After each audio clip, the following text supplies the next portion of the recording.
Sir, આજે Vadia door to door આપો છો તો શું કહેશો?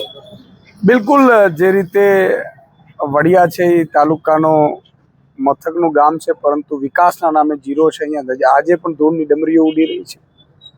તમે જુઓ, ખેડૂતોના ખૂબ પ્રશ્નો છે, વડિયા શહેરના ખૂબ પ્રશ્નો છે.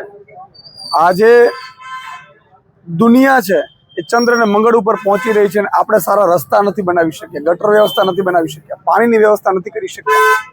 એટલે આ ભાજપનો અહંકાર છે. અમારે કામની જરૂર નથી, અમે એમ જ ચૂંટાઈ જશું. અને ત્યારે ધાક ધમકીઓ, ડરનો માહોલ પેદા કરવો. એટલે મને લાગે છે કે આજે વડિયા મુકામે હું મારા ઉમેદવારો શ્રી, આગેવાનો, કાર્યકર્તાઓને મળવા આવ્યો હતો, અને ખૂબ બજારમાં પણ અમે ફર્યા છીએ.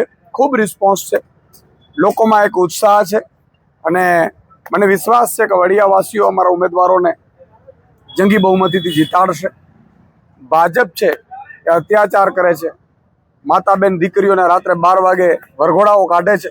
આ બધી વસ્તુઓ અહીંયા લોકોમાં એક જોવા મળી રહી છે, અને એટલે સ્પષ્ટ સાફ છે, વેપારીઓ પણ અત્યારે પરિવર્તન માંગી રહ્યા છે.